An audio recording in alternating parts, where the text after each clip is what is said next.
Alors, 17h04 à 17h04, nous avons avec nous en visuel Laurence Sima Gagnon.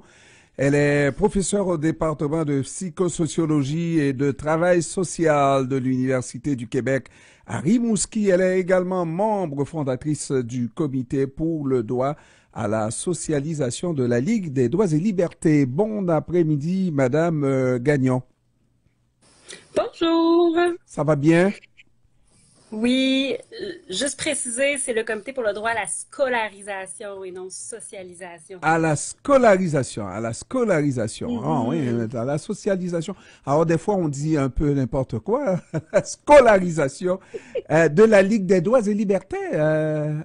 Oui. Section de Québec, oui. Bon, alors, voilà. Alors, Madame Gagnon, vous aimez davantage Sima ou Gagnon? Hein, Les deux, hein. les deux. Simard Gagnon, Sima Simard, Gagnon. ça va bien. Alors, dites-nous, on parle il y en a beaucoup de mes auditeurs qui ne sont pas au fait qu'il y a un droit Mhm. pour les parents d'enseigner leurs enfants à la maison, de faire l'école à la maison. C'est un droit, pas vrai? Ben oui, en fait, dans le fond, il y a un droit qui est prévu dans la Charte des droits et libertés de la personne du Québec d'offrir l'éducation que les parents en fait ou que les personnes qui jouent ce rôle-là dans la vie d'un enfant peuvent choisir le type d'éducation qui leur convient en fonction bon de leurs valeurs, de leur religion. Si c'est dans les balises évidemment de la loi ben, de l'ensemble en fait des lois québécoises, mais notamment de la loi sur l'instruction publique. Mhm. Donc, ce droit-là de faire l'école à domicile, il est balisé par les centres de services scolaires, dans le fond, auxquels les parents qui font l'école à domicile doivent soumettre là, un plan d'apprentissage pour leurs enfants, doivent soumettre bon, les résultats scolaires, les portfolios, tout ça. Voilà. Alors, donc, il y en a hein, des parents qui choisissent ce mode Mm-hmm. d'instruction-là, on va le dire comme ça, de faire l'école à domicile pour leurs enfants.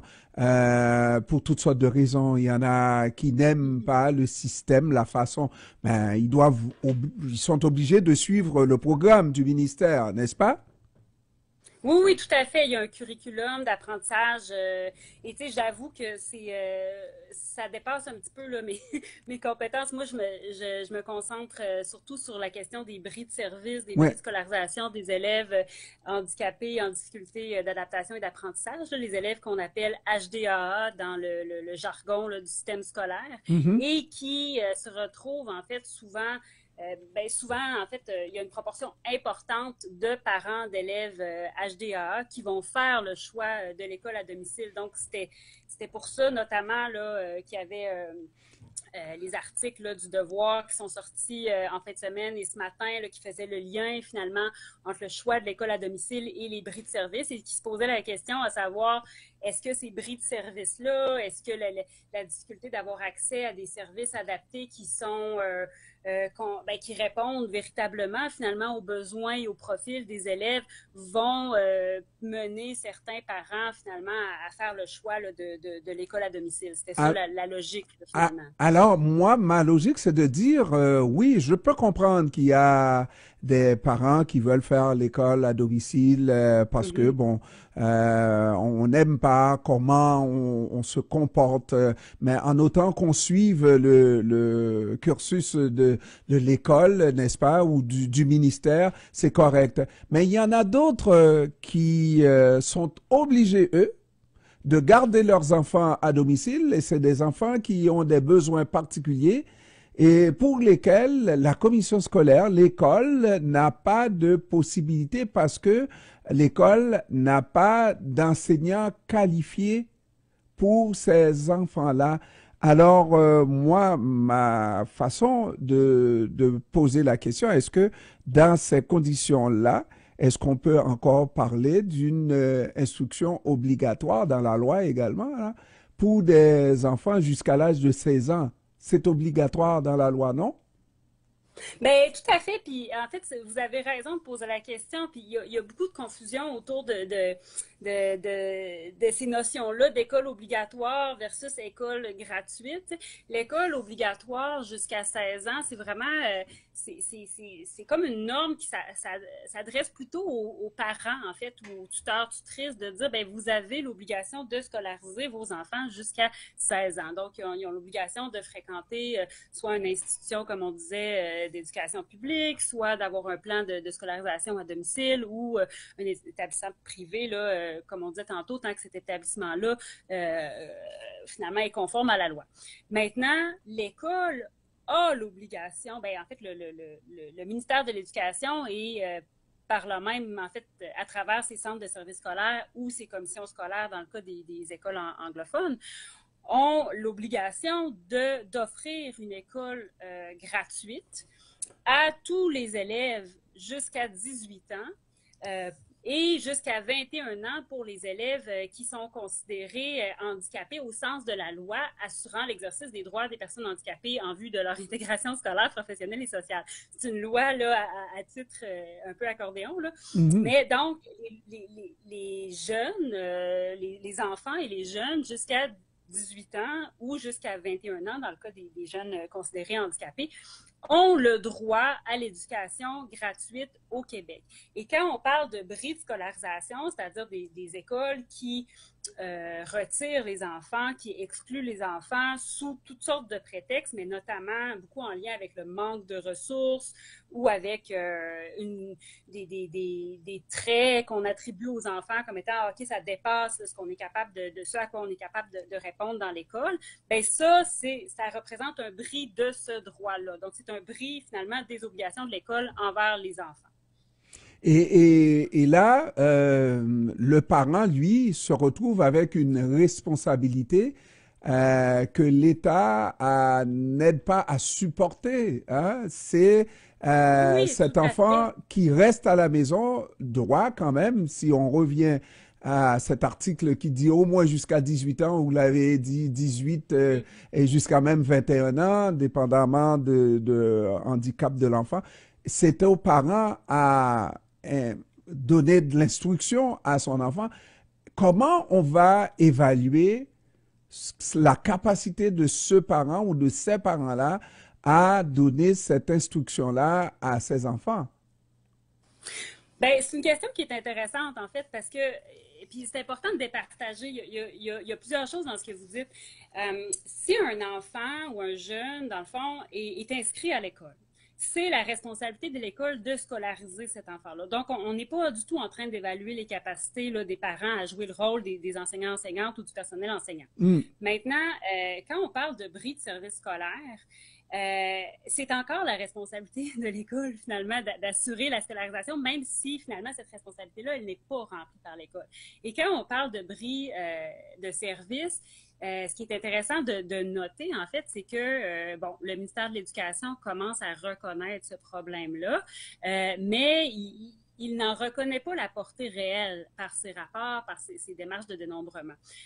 Souvent, on va parler de bris de service, on va parler d'enfants qui sont retirés ou qui sont exclus de l'école pour une durée là, de quelques semaines, vraiment de façon intensive, alors que la grande majorité, nous, des bris de service qu'on constate, c'est des épisodes qui sont un petit peu plus, soit, mettons, un parent qui se fait appeler à tous les jours ou très, très, très fréquemment pour aller chercher son enfant à l'école, soit un parent qui se fait demander préemptivement là, de garder son enfant à la maison une semaine ou une journée ou quelques jours. Et quelquefois, c'est pour... Des enfants qui sont suspendus à répétition ou c'est pour calmer... Oui, ben, quelquefois, c'est pour calmer cet enfant-là, pour punir, entre guillemets, l'enfant qui est turbulent, qui est incontrôlable, n'est-ce pas? Ben en fait, ça, c'est le discours beaucoup qu'on va mettre de l'avant, puis que malheureusement, implique une certaine pathologisation de ces enfants-là. Nous autres, ce qu'on constate, en fait, c'est que les enfants se retrouvent dans des contextes où est-ce qu'ils n'ont pas les services auxquels ils ont besoin. Ils font face à un roulement de personnel incroyable. Souvent, ils se retrouvent dans des conditions extrêmement souffrantes. On parle d'élèves qui ont des profils aussi sensoriels ou qui ont qui réagissent très fortement à certains stimuli. Donc, le fait d'avoir des changements, le fait d'avoir des bouleversements, ça peut vraiment provoquer justement là, certains comportements. Et là, on va juger les comportements sans tenir compte du handicap ou du profil de l'élève. Alors que dans le fond, ben, ce qu'on constate, c'est que si on a des services qui sont robustes, qui sont stables, puis qui sont adaptés vraiment au profil des élèves, ces situations-là sont beaucoup moins, si on veut, désorganisantes là, pour l'ensemble des personnes qui sont présentes à l'école, autant le personnel que les élèves. Mais pour revenir à votre question, dans ces situations-là, légalement, finalement, c'est encore l'école qui est responsable, même si on peut avoir des situations de bris comme ce que je décrivais, incluant notamment de la scolarisation à temps très, très, très partiel, donc on parle de quelques minutes ou quelques heures par semaine, ben, même si c'est extrêmement limité, l'élève est encore considéré comme étant scolarisé par l'école. Et une chose qui est importante ou qui est malheureusement qui ressort finalement de ces situations-là, ce qu'on constate aussi, c'est que les écoles ont des attentes qui sont extrêmement basses par rapport à l'instruction et la scolarisation de ces élèves-là. Donc, les objectifs d'apprentissage sont souvent bien en deçà de ce que ces élèves-là seraient capables finalement d'aller chercher. Alors, pour ce qui est de, bon, est-ce qu'on évalue, est-ce qu'on juge finalement que l'élève a l'instruction auquel il ou elle a droit? Bien, déjà, dans le contexte de l'école, souvent, c'est pas le cas. Maintenant, quand le parent devient responsable, c'est quand le parent décide de lui-même ou d'elle-même de dire « moi, je retire mon enfant de l'école Okay. parce que soit parce qu'il n'a pas les services auxquels il a besoin, soit parce que je me rends compte qu'il est dans une situation souffrante, soit parce que les parents sont extrêmement lassés, en fait, d'être toujours à se faire rappeler ou à devoir aller chercher, devoir aller porter l'enfant pour une demi-heure, après ça, le ramener à la maison. Ils se disent, regarde, tant qu'à ça, moi, je vais garder mon enfant à la maison. Souvent, c'est ce qui finit par arriver. Et là, le parent devient responsable d'avoir un plan d'apprentissage. Et c'est à ce moment-là qu'on va évaluer, finalement, si le plan d'apprentissage est cohérent, si ça fonctionne, si ça répond aux objectifs. Mais quand on parle, encore une fois, des élèves HDAA, surtout des élèves considérés handicapés, comme je le disais tout à l'heure, malheureusement, les attentes par rapport à leurs apprentissages sont somme toute assez limitées. Alors, moi, dans mes recherches, j'ai pas entendu tant que ça là, de parents se faire taper sur les doigts par le centre de service scolaire par rapport à leur plan d'apprentissage pour des élèves qui étaient en bris de service et qu'ils ont décidé de retirer. Alors donc moi, je reste un peu beaucoup sur le bris de service qui va faire en sorte que effectivement l'école n'a pas la possibilité de garder ou d'instruire entre guillemets un élève qui a des besoins particuliers, etc. On n'a pas ça à offrir, n'est-ce pas? Et le parent, forcément, lui, responsable, est obligé de faire le travail. Je dis obligé parce que ce n'est pas son choix premier. Et à ce moment-là, ben, il faut s'assurer que quand même si les attentes de l'école sont minimalistes, on va dire, mais ça ne dit pas que le parent, lui, est outillé à donner ce minimum-là. Tout à fait, absolument pas. En fait, il n'y a aucune raison il n'y a rien qui nous fait croire que, globalement, le milieu, le domicile est un meilleur endroit que l'école et aussi, je pense qu'une chose à garder en tête, c'est que quand on enlève les élèves de ces écoles-là, c'est des élèves, en fait, qui sont parmi les personnes qui, tout au long de leur parcours de vie, vont se retrouver le plus isolés socio-économiquement de la société. Donc, on les retire, en fait, de l'institution, en fait, du milieu de vie primaire qui est censé assurer une certaine égalité des chances, qui est censé assurer un certain vivre ensemble, une certaine démocratie. Donc, on les enlève de ce milieu-là, on les retire dès le début de leur parcours de vie, en fait, de l'ensemble de l'expérience de la société. Et en plus, on appauvrit l'école parce que les autres élèves ne voient pas la diversité de l'expérience humaine, ne voient pas la diversité de qu'est-ce que ça veut dire finalement, qu'est-ce que différentes personnes peuvent apporter comme richesse aussi à l'école. Donc, c'est vraiment une perte là, des deux côtés. Et sans parler, comme vous dites, de l'abandon, finalement, qui se retrouve là, vraiment sur les épaules des parents qui doivent se revirer, devenir éducateurs, éducatrices spécialisés, professeurs, psychologues scolaires, le tout en... s'improviser, en fait, là, ces capacités-là. Donc, effectivement, on est vraiment face à cette situation-là. Vraiment, ce n'est pas facile, Et puis, je ne poserai même pas la question, à savoir pour en fait des éducateurs spécialisés qui ne sont pas toujours en nombre dans toutes les institutions. Quand est-ce qu'on va pouvoir arriver à un équilibre? Je sais que c'est peine perdue puisque on est en manque partout et dans toutes les institutions.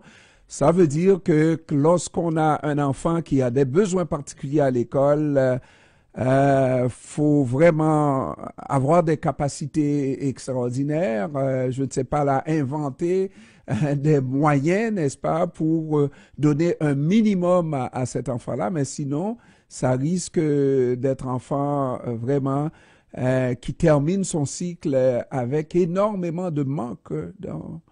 Oui, ben tout à fait. Puis, tu sais, j'aimerais peut-être terminer là-dessus pour dire, tu sais, le manque de ressources à l'école, le manque, c'est un choix politique hein, qu'on fait collectivement, là, de dire où est-ce qu'on investit, qu'est-ce qu'on valorise aussi. Vous avez parlé des éducateurs, éducatrices spécialisés, qui n'est pas un métier qui est valorisé à sa juste valeur. Là. La contribution que ces personnes-là font dans la vie des familles, des élèves, elle est immense.